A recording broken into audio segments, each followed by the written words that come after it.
ಕರಾವಳಿ ಜಿಲ್ಲೆಗಳಲ್ಲಿ ಮಾತ್ರ ಮಳೆ ಇನ್ನೂ ಮುಂದುವರಿತಾ ಇದೆ. ಗುಡ್ಡಾನು ಕುಸಿತಾನೇ ಇದೆ. ಶಿರೂರು ರಸ್ತೆನಲ್ಲಾಗಿದ್ದ ಘಟನೆ ಕಾರ್ಯಾಚರಣೆ ಮುಗೀತಾನೆ ಇಲ್ಲ. ಏನು ಮಾಡಿದ್ರು ಮಳೆನಲ್ಲೂ ಮಾಡ್ತಾ ಇದ್ದಾರೆ ಪಾಪ. ಆ ನದಿಲಿ ಕೊಚ್ಚೋಗಿದ್ದ ಬಾಲಕಿ ಅವಂತಿಕಾ ಶವ ಗೋಕರ್ಣ ಬ್ರಿಡ್ಜ್ ಹತ್ರ ಸಿಕ್ಕಿದೆಯಂತೆ. ಅಯ್ಯಪ್ಪ. ಟ್ಯಾಂಕರ್ ಚಾಲಕ ತಮಿಳುನಾಡಿನ ಚಿನ್ನಣ್ಣ ಅಂತ ಶವ ಮಂಜುಗುಣಿ ಹತ್ರ ಸಿಕ್ಕಿದೆ. ಅವ್ರ ಕುಟುಂಬಕ್ಕೆ 5 ಲಕ್ಷ ರೂಪಾಯಿ ಪರಿಹಾರ ಕೊಟ್ಟಿದ್ದಾರೆ. ಟಿಂಬರ್ ಲಾರಿ ಚಾಲಕ ಅರ್ಜುನ್ ಬಗ್ಗೆ ಮಾತ್ರ ಇನ್ನೂ ಸುಳಿವೇ ಸಿಗ್ತಾ ಇಲ್ಲ. ಗೊತ್ತಾಗ್ತಾನೆ ಇಲ್ಲ ಏನಾಗಿದೆ ಅಂತ. ಇದೇ ಹೊತ್ತಲ್ಲಿ ಮತ್ತೆ ಗುಡ್ಡ ಕುಸಿದಿದೆ. ಹೈಟೆನ್ಷನ್ ವಿದ್ಯುತ್ ಕಂಬ ಎಲ್ಲ ಬಿದ್ದೋಗಿದೆ. ಈ ಥರ ಹಲವಾರು ಘಟನೆಗಳು ನಡೀತಾನೇ ಇದೆ. ಆ ಅನಿಲ ಟ್ಯಾಂಕರ್ ಒಂದು ಕೊಚ್ಕೊಂಡು ಹೊಟ್ಟೋಗಿತ್ತಲ್ಲ, ಅದರ ಮುಕ್ಕಾಳು ಅನಿಲ ಎಲ್ಲ ಗ್ಯಾಸ್ ಎಲ್ಲ ನದಿಲಿ ಇದ್ದಾಗಲೇ ಹೋಗ್ಬಿಟ್ಟಿದೆಯಂತೆ. ಈ ಕಂಪ್ನಿನೇ ಸ್ಲೋಲಿ ಒಂದು ಸ್ವಲ್ಪ ಬಿಡ್ತಾ ಇದ್ದಾರಂತೆ. ಅದನ್ನು ಕೇರ್ಫುಲ್ ಆಗಿರಿಪ್ಪ. 34 ಮನೆಗಳನ್ನು ಹೊರಗೆ ತಂದಿದ್ದಾರಂತೆ. ಮುಂಜಾಗ್ರತಾ ಕ್ರಮ ಅಲ್ಲೆಲ್ಲ ಆ ವಾಸನೆ ಬಂದಿದೆಯಂತೆ ಅದರದ್ದು ಗ್ಯಾಸ್ದು. ಶಿರಾಡಿ ಘಾಟಲ್ಲೂ ಕೂಡ ಕುಸಿದ್ಬಿಟ್ಟಿದೆ. ಯಾರಿಗೂ ಏನೂ ಆಗಿಲ್ಲ.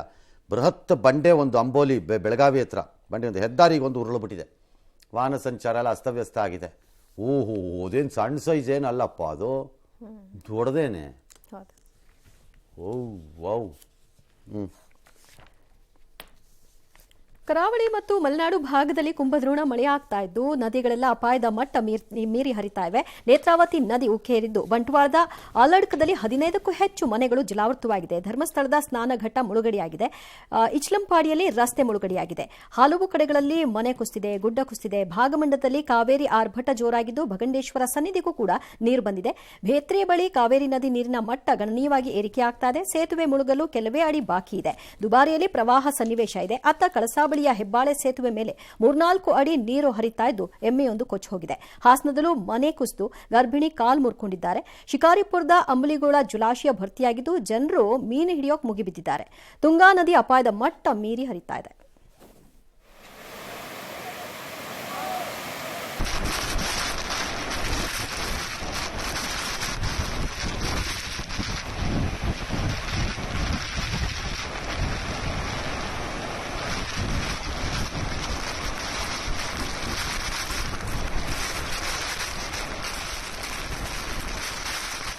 ಅದು ಹಸು ಗೊತ್ತಾಗಿಲ್ಲ ಪಾಪ. ಟ್ರೈ ಮಾಡಿದೆ ಅದು ಬರಕ್ಕೆ, ದಾರಿ ಗೊತ್ತಾಗಿಲ್ಲ. ಮತ್ತೆ ಫೋರ್ಸ್ ಭಗಂಡೇಶ್ವರನ ಸನ್ನಿಧಿಗೆ ನೀರು ಬಂದಿರೋದೇನು ಫಸ್ಟ್ ಟೈಮ್ ಅಲ್ಲ. ಹಿಂದೇನೂ ಎಲ್ಲ ಬಂದಿದೆ. ತಲಕಾವೇರಿನಲ್ಲಿ ನೀರು ಚೆನ್ನಾಗಿ ಬಂದಿದೆ. ಬಂದಾಗೆಲ್ಲ ಭಾಗಮಂಗಲದಲ್ಲೆಲ್ಲ ನೀರು ಬಂದಿರೋದು ನಾನೇ ನೋಡಿದ್ದೀನಿ. ನಾನು ಫ್ಲಡ್ಸ್ ಕವರ್ ಮಾಡೋ ಟೈಮಲ್ಲಿ ಅದನ್ನೆಲ್ಲ ನೋಡಿದ್ದೀವಿ. ನೀರು ಬಂದಿದೆ ಪ್ರತಿ ಮಳೆಗಾಲದಲ್ಲೂ. ಈಗ ಒಂದು 2-3 ವರ್ಷದಲ್ಲಿ ಆಗಿರಲಿಲ್ಲ, ಈಗ ಆಗಿದ್ರಿಂದ ಹಿಂಗೆ ಅನ್ನಿಸ್ತಾ ಇದೆ. ಅಲ್ಲಟ್ ಇನ್ನು ಮೀನು ಹಿಡಿಯೋರು ಏನು ಅದೇನು ಡಬಲ್ ರುಚಿ ಇರ್ಬೋದೇನೋ ಅಲ್ಲ. ಆ ಸಾಹಸದಲ್ಲಿ ಹಿಡ್ಕೊಂಡು ತಗೊಂಡೋದಾಗ ಮನೆಗೆ ಕೊಚ್ಕೊಂಡು ಹೋದ್ರೆ ಊಟ ನಿಮ್ಮ ಫ್ಯಾಮಿಲಿ ಫುಟ್ಪಾತ್ ಕೊಚ್ಕೊಂಡು ಹೋದ್ರೆ, ಈ ಮೀನು ಆಸೆಗೆ ಒಂದೊತ್ತಿಗೆ ಆಸೆಗೆ ಹೋದ್ರೆ ಕೊಚ್ಕೊಂಡು ಹೋದ್ರೆ ನಿಮ್ಮ ಮನೆ ಅಷ್ಟೇ. ರಾಜ್ಯದ ಇತರೆಡೆನೂ ಮಳೆ. ಬೆಂಗಳೂರಿನಲ್ಲೂ ಸಖತ್ ಮಳೆ ಬಂದಿದೆ. ಕಬಿನಿಯಿಂದ ನುಗ್ಗುವಿಂದ ಸಿಕ್ಕಾಪಟ್ಟೆ ನೀರು ಬಿಡ್ತಾ ಇದ್ದಾರೆ ಹೊರಕ್ಕೆ ಹಲವೆಡೆಗಳಲ್ಲಿ. ಮುಳುಗಡೆ ಸರಗೂರು ತಾಲೂಕಿನ ಮುಳ್ಳೂರು, ಚಮಲಾಪುರ ಇಲ್ಲೆಲ್ಲ ಗ್ರಾಮ ಜಮೀನೆಲ್ಲ ಇದಾಗಿದೆ. ಕಪಿಲಾ ನದಿಗಂತೂ ತುಂಬ ಪ್ರವಾಹನೇ ಬಂದುಬಿಟ್ಟಿದೆ. ಈಗ ನಂಜನಗೂಡಲ್ಲಿ ಹೊರಭಾಗದಲ್ಲಿ ಹಲವಾರು ದೇವಸ್ಥಾನಗಳ ಭಾಗ ಎಲ್ಲ ಮುಳುಗಡೆ ಆಗಿದೆ. ಚಿಕ್ಕೋಡಿಲೂ ಆಗಿದೆ ಅದೇ ಥರ. ಹಾವೇರಿಯ ಬಾಳಂಬೇಡ ಗ್ರಾಮದ ಬಳಿ ಬ್ರಿಡ್ಜ್ ಕಮ್ ಬ್ಯಾರೇಜ್ ಮುಳುಗಡೆ ಆಗೋಗ್ಬಿಟ್ಟಿದೆ. ಯಾದಗಿರಿಲೂ ನಾರಾಯಣಪುರ ಡ್ಯಾಮ್ ಎಲ್ಲ ಹೊರಹರಿವೆಲ್ಲ ಹೆಚ್ಚಾಗ್ಬಿಟ್ಟಿದೆ. ಏನಾಗಿದೆ ಒಳಹರಿವು ನೋಡೋಣ ಎಲ್ಲ ಕಡೆ. KRS ಅಲ್ಲಿ ಈಗ ಒಂದು 37 TMC ಬಂದಿದೆ. ಅದು ಒಂದು 12 TMC. ಈಗ ಇನ್ನೂ ಒಂದು 2 TMC ಬಂದಿರ್ಬೋದು ನನ್ನ ಲೆಕ್ಕಾಚಾರದಲ್ಲಿ. ಇನ್ನೊಂದು 10 TMC ಆದರೆ ಸಾಕಾಗ್ಬೋದು ಅನಿಸುತ್ತೆ. 40,000 ಇದೆ ಒಳಕ್ಕೆ, ಹೊರಕ್ಕೊಂದು 2,500 ಇದೆ. ಅದೇನು ದೊಡ್ಡದಲ್ಲ. ಕಬಿನಿ 17.70 19ಕ್ಕೆ ಅದು ಹಾಗೆ ಮೇಂಟೈನ್ ಮಾಡ್ತಾ ಇದ್ದಾರೆ. ಬಿಕಾಸ್ ಎಕ್ಸ್ಟ್ರೀಮ್ ಇನ್ಫ್ಲೋ ಇದೆ ಅವ್ರಿಗೆ. ಹಾಗಾಗಿ ಮೇಂಟೈನ್ ಮಾಡ್ಕೋತಾನೆ ಇದ್ದಾರೆ. 17+ ಮೇಂಟೈನ್ ಮಾಡ್ತಿದ್ದಾರೆ. ತುಂಬಿಬಿಟ್ರೆ ಕಷ್ಟ ಆಗತ್ತೆ ಅಂತ. ಬಟ್ ಹೊರಕ್ಕೆ 70,000 ಬಿಟ್ಟಿದ್ದಾರೆ. My goodness. ತಮಿಳ್ನಾಡಿನವ್ರು ಎಲ್ಲರಪ್ಪ ಸುಪ್ರೀಂ ಕೋರ್ಟ್ಗೆ ಹೋಗೋರು ತಗೊಳ್ಳಿ, ಬರ್ರಪ್ಪ ನಿಮ್ಮ ಮನೆಯಲ್ಲಿರೋ ಪಾತ್ರೆ ಎಲ್ಲ ತಗೊಂಬನ್ನಿ, ತುಂಬ್ಕೊಂಡೋಗಿ. ಹೇಮಾವತಿ 37ಕ್ಕೆ ಒಂದು 28 TMC ಇದೆ. ಅಲ್ಲೂ ಒಂದು 30,000 ಇದೆ ಒಳಕ್ಕೆ, ಹೊರಕ್ಕೇನಿಲ್ಲ. ಹಾರಂಗಿಗೆ ಗೊತ್ತೇ ಇದೆ ತುಂಬಿದೆ. ತುಂಗಭದ್ರಾ 46 ಇನ್ನೂ ತುಂಬಬೇಕು. ಬಟ್ 82,000ಕ್ಕೆ ಹೋಗಿದೆ ಒಳಹರಿವು. ಅಂದರೆ ಕ್ವಿಕ್ಲಿ ತುಂಬಕ್ಕೆ ಸ್ಟಾರ್ಟ್ ಆಗತ್ತೆ. ಅದುವೇ ಲಿಂಗನಮಕ್ಕಿ 69,000 ಇದೆ ಒಳಕ್ಕೆ. ಇದೆಲ್ಲ ಕ್ಯೂಸೆಕ್ಗಳು ನಾನು ಹೇಳ್ತಿರೋದು. ಒಂದು 68 TMC ಇದೆ, ಅದು ತುಂಬಬೇಕು. ಸೂಪಾನು ಸೇಮ್ ಪೊಸಿಷನ್. ಸೂಪಾನೇ ಸ್ವಲ್ಪ ವರಿಯಿಂಗಾಗಿ ಸದ್ಯಕ್ಕೆ ಕಾಣಿಸ್ತಾ ಇರೋದು. ಬಿಕಾಸ್ ಅದು ಪವರ್ ಇದು ಇದೆ. ಆಲಮಟ್ಟಿ 99ಕ್ಕೆ ಬಂತು, 100ಕ್ಕೆ ಬಂದ್ಬಿಡ್ತದು, 72,000ದಲ್ಲಿದೆ. ನಾನು ನಿನ್ನೆ ಹೇಳ್ತಿದ್ದೆ ಆಲಮಟ್ಟಿಗೆ ಬಂದ್ಬಿಡುತ್ತೆ ಕ್ವಿಕ್ಕಾಗಿ ನೀರು ಅಂತ. ನಾರಾಯಣಪುರ 33, 31ಕ್ಕೆ ಬಂದಿದೆ, ಅದು ಕ್ಲೋಸ್ಡ್. ಅದು ಅಲ್ಲಿಗಿನ ವಾಟರ್ ರಿಲೀಸ್ ಸ್ಟಾರ್ಟ್ ಆಗಿದೆ. ಅಲ್ಲಿ ಡೆಫಿನೆಟ್ಲಿ 46,000 ಸ್ಟಾರ್ಟ್ ಮಾಡಿಬಿಟ್ಟಿದ್ದಾರೆ ಅಲ್ಲಿಂದ ಕೆಳಕ್ಕೆ. ಆಲಮಟ್ಟಿಗೆ ಮಹಾರಾಷ್ಟ್ರ ನೋಡಬೇಕು ಹೆಂಗೆ ಮಳೆ ಆಗತ್ತೆ ಇನ್ನು ಮುಂದೆ ಅಂತ. ಅದನ್ನು ತುಂಬಿಬಿಡುತ್ತೆ ಮೋಸ್ಟ್ಲಿ, ತುಂಬದೇ ಇರೋವಂಥದ್ದೇನಲ್ಲ ಅದು. ಡ್ಯಾಮ್ಗಳಿಗೆ ನೀರು ಬರುತ್ತಾ ಎಕ್ಸ್ಪೆಕ್ಟ್ ಮಾಡಿದ ರೀತಿಯಲ್ಲಿ ಅಂತಿತ್ತು, ಆ ಥರ ಆತಂಕ ಇಲ್ಲ ಸದ್ಯಕ್ಕೆ. ಈಗಲೂ ಮೇಲ್ನೋಟಕ್ಕೆ ಬಂದಿದೆ. ಬಟ್ 3 ಮೇಜರ್ ಡ್ಯಾಮ್ಸಲ್ಲಿ ನನಗಿನ್ನೂ ಅಂದರೆ ಅಲ್ಲಿ ಮಳೆ ಹೆಂಗಾಗತ್ತೆ ಮುಂದಿನ ವಾರಗಳಲ್ಲಿ ಅಂತ ಗೊತ್ತಿಲ್ಲ. Still it is not great news ನಮಗೆ. ತುಂಗಭದ್ರಾ ಲಿಂಗನಮಕ್ಕಿ ಸೂಪ ನೋಡಿದ್ರೆ ಲೆಟ್ ಸಿ ಆಗ್ಬೋದು ಅನ್ಸತ್ತೆ ಈಗ ಬರ್ತಿರೋ ಪರಿಸ್ಥಿತಿ ನೋಡಿದ್ರೆ. ನೀಟ್ UG ಅಂದರೆ ಇದು ಪರೀಕ್ಷೆ ಪ್ರಶ್ನೆ ಪತ್ರಿಕೆ ಸಲ್ಲಿಕೆ ವಿಚಾರಣೆ ನಡೆಸುವ ಸುಪ್ರೀಂ ಕೋರ್ಟ್ ಇವಾಗ ಆದೇಶ ಕೊಟ್ಟಿದೆ. ಜುಲೈ 20 ಮಧ್ಯಾಹ್ನ 12 ಗಂಟೆ ಒಳಗಡೆ ಆ ಪರೀಕ್ಷೆಯ ಫಲಿತಾಂಶವನ್ನು ಪರೀಕ್ಷಾ ಕೇಂದ್ರ ಮತ್ತು ನಗರವಾರು ಪ್ರಕಟಿಸಿ ಅದನ್ನು ಪ್ರಕಟಿಸುವ ವಿದ್ಯಾರ್ಥಿಗಳ ಮಾಹಿತಿ ಬಹಿರಂಗ ಆಗದಂಗೆ ನೋಡ್ಕೊಳ್ಳಿ ಅಂತ ಹೇಳಿದ್ದಾರೆ.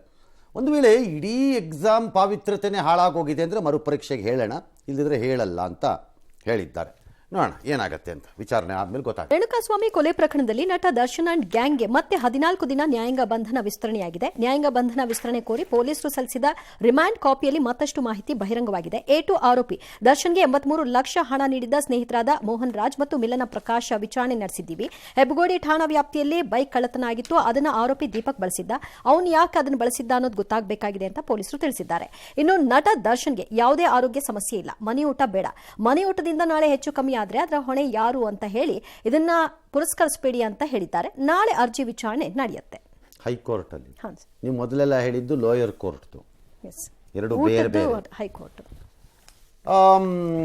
ಯಾತಕ್ಕೆ ಇವರು ವಿಸ್ತರಣೆ ಆಗ್ತಾ ಇದೆ ಅಂತ ಅವರ ಅಭಿಮಾನಿ ಬಳಗದಲ್ಲಿ ಕೆಲವರು ಪ್ರಶ್ನೆ ಇರಬೇಕು. ಯಾಕಂದ್ರೆ ಬಹಳ ಜನ ನಾನು ಕೇಳ್ಪಟ್ಟೆ ಸೋಷಿಯಲ್ ಮೀಡಿಯಾನಲ್ಲಿ ನಾಳೆ ಬಿಡುಗಡೆ ಆಗ್ತಾರೆ, ನಿನ್ನೆ ಬಿಡುಗಡೆ ಆಗ್ತಾರೆ, 4ನೇ ತಾರೀಕು ಆಗ್ತಾರೆ, 1ನೇ ತಾರೀಕು ಆಗ್ತಾರೆ, 3ನೇ ತಾರೀಕು ಆಗ್ತಾರೆ ಅಂತ ಡೇಟ್ ಫಿಕ್ಸ್ ಮಾಡ್ಕೋತಿದ್ದೀರಾ. You have no idea. ಕಾನೂನು ಪ್ರಕಾರದಲ್ಲಿ ಇವ್ರು ಜಾಮೀನ್ಗೆ ಅರ್ಜಿ ಹಾಕಿಲ್ಲ. ಇವ್ರು ಯಾರೂ ಅಭಿಮಾನಿ ಬಳಗದವರೇ ಇವ್ರು ಜಾಮೀನ್ಗೆ ಅರ್ಜಿ ಹಾಕಿಲ್ಲ. ಹಾಗಾಗಿ ಯಾವುದೇ ದಾರಿ ಇಲ್ಲದೆ ಅದು ಎಕ್ಸ್ಟೆಂಡ್ ಆಗ್ತಾನೆ ಇರುತ್ತೆ ಹಾಕೋವರೆಗೆ, ಜಾಮೀನ್ ಸಿಗೋವರೆಗೆ. ಓಕೆ, ಯಾಕೆ ಹಾಕಿಲ್ಲ ಹಂಗಾರೆ ಅವ್ರು ಜಾಮೀನ್ಗೆ ಅಂದರೆ, ನನಗಿರುವ ಮಾಹಿತಿ ಪ್ರಕಾರ ಆರೋಪಿಗಳ ಪೈಕಿ ಯಾರೋ ಸಲಹೆ ಕೊಟ್ಟಿದ್ದಾರಂತೆ, ಆರೋಪ ಪಟ್ಟಿ ಸಲ್ಲಿಕೆ ಆದಮೇಲೆ ಹಾಕೋಣ ಅಂತ. ಇವರು ಆರೋಪ ಪಟ್ಟಿ ಹಾಕಿಲ್ಲ ಪೊಲೀಸ್ನವ್ರು, ಅವ್ರಿಗೆ ಇನ್ನೂ ಟೈಮ್ ಇದೆ ಹಾಕಕ್ಕೆ. ಹಾಗಾಗಿ ಇದು ನಡೀತಿದೆ. ಇನ್ನು ಊಟದ ವಿಚಾರ ಗೊತ್ತಿಲ್ಲ, ಕೋರ್ಟ್ ಏನು ತೀರ್ಮಾನ ಮಾಡುತ್ತೋ ಏನೋ. ಬಟ್ ಯಾರೋ ಇವತ್ತು ನನಗೆ ಹೇಳ್ತಿದ್ರು, ಒಬ್ಬರಿಗೆ ಹಂಗೆ ಕೊಟ್ಟರೆ ನಾಳೆ ಎಲ್ಲರಿಗೂ ಕೊಡಬೇಕಾಗಿ ಬರಲ್ವಾ ಸರ್ ಅಂತಂದ್ರು. That court has to decide ಅಪ್ಪ. ಬಟ್ ಪ್ರಾವಿಷನ್ ಅಂತೂ ಇದೆ. ಕೋರ್ಟ್ ಏನು ತೀರ್ಮಾನ ಮಾಡುತ್ತೋ ಗೊತ್ತಿಲ್ಲ. ನೋಡಿ, ಪುರಿ ಜಗನ್ನಾಥ ಮಂದಿರ ರತ್ನ ಭಂಡಾರದ ರಹಸ್ಯ ಕೊಠಡಿಯನ್ನು ತೆಗೆದಾಗಿದ್ದಾರೆ. ಮತ್ತೆ ಅಲ್ಲಿ ಒಳಗಡೆ ಇರೋ ಅತ್ಯಂತ ಅಮೂಲ್ಯ ಲೋಹಗಳಿಂದ ರೂಪಿಸಲಾದ ಪುರಾತನ ವಿಗ್ರಹಗಳೆಲ್ಲ ಸಿಕ್ಕಿವೆ. ಬಹುಶಃ 5 ರಿಂದ 7 ಪುರಾತನಗಳ ವಿಗ್ರಹ ಇದೆಯಂತೆ. 4 ದಶಕದಿಂದ ಯಾರು ತಲೆ ಕೆಡ್ಸ್ಕೊಂಡ್ರಿಲ್ಲ, ಹಂಗೆಲ್ಲ ಕಪ್ಪಾಗಿದೆಯಂತೆ. ಅದನ್ನೇನೋ ಒಂಚೂರು ಉಜ್ಜಿದ್ರೆ ಆಯ್ತಪ್ಪ. ಪಾಲಿಶ್ ಅಲ್ಲ, ತೊಳೆದು ಚೆನ್ನಾಗಿ ಮಾಡಿದ್ರೆ ಹೋಗ್ಬಿಡೋದು. ಎಲ್ಲ ಬೆಳ್ಳಿ ಇರುತ್ತೆ ಅವೆಲ್ಲ. ಅಥವಾ ಇನ್ಯಾವ್ಯಾವ ಲೋಹದಲ್ಲಿ ಮಾಡಿದಾರೋ ಯಾರೋ ಗೊತ್ತಾ ಕಾಲದಲ್ಲಿ. ಅದಕ್ಕೆಲ್ಲ ದೀಪ ಹಚ್ಚಿ ಪೂಜೆ ಮಾಡಿ ಆಮೇಲೆಲ್ಲ ಕರೆಕ್ಟಾಗಿ ಸೇಫಾಗಿ ಇಟ್ಟು ತೊಗೊಂಡೋಗಿದ್ದಾರೆ. Okay, very good. Joe Biden ಮತ್ತೊಮ್ಮೆ ಅಧ್ಯಕ್ಷೀಯ ಚುನಾವಣೆಯಲ್ಲಿ ಸ್ಪರ್ಧೆ ಮಾಡುವುದಕ್ಕೆ ಸ್ವಪಕ್ಷೀಯರಿಂದಲೇ ತೀವ್ರ ಆಕ್ಷೇಪ ವಿರೋಧ ವ್ಯಕ್ತವಾಗ್ತಾ ಇದೆ. ಡೆಮಾಕ್ರೆಟಿಕ್ ಪಕ್ಷದ ಹಿರಿಯ ನಾಯಕಿ ನ್ಯಾನ್ಸಿ ಪೆಲೋಸಿ ಅವರು ಬೈಡನ್ ಅವರು ನೀವು ಸ್ಪರ್ಧೆ ಮಾಡಿದ್ರೆ ಟ್ರಂಪ್ ವಿರುದ್ಧ ಗೆಲ್ಲಲು ಆಗಲ್ಲ ಅಂತ ನೇರವಾಗಿ ಹೇಳ್ಬಿಟ್ಟಿದ್ದಾರೆ. ಆದರೆ ಬೈಡನ್ ಮಾತ್ರ ನಾನೇ ಗೆಲ್ತೀನಿ ಅನ್ನುವಂತಹ ವಿಶ್ವಾಸವನ್ನ ಇಟ್ಕೊಂಡಿದ್ದಾರೆ. ಇನ್ನು ಟ್ರಂಪ್ ಹತ್ಯೆಗೆ ಯತ್ನಿಸಿದಂತಹ ಕ್ರೂಕ್ಸ್ ಕೆಲವು ದಿನದ ಮೊದಲು ಜುಲೈ 13 ನನ್ನ ಮೊದಲ ಹೆಜ್ಜೆ, ಅದು ಘಟಿಸುವಾಗ ತಪ್ಪದೇ ನೋಡಿ ಅಂತ ಗೇಮಿಂಗ್ ಪ್ಲಾಟ್ಫಾರ್ಮ್ ಒಂದರಲ್ಲಿ ಪೋಸ್ಟ್ ಅನ್ನ ಮಾಡಿಕೊಂಡಿದ್ದ ವಿಚಾರ ಈಗ ಬಯಲಾಗ್ತಾ ಇದೆ.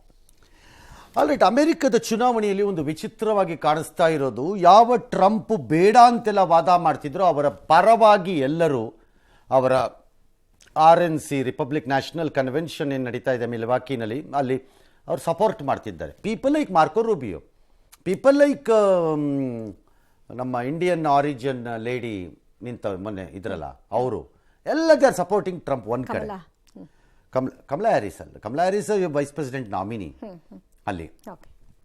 ಇನ್ನು ಈ ಕಡೆ ಡೆಮಾಕ್ರೆಟ್ ಕಡೆಯಲ್ಲಿ ಬಹಳ ವಿಚಿತ್ರವಾಗಿದೆ ಪರಿಸ್ಥಿತಿ.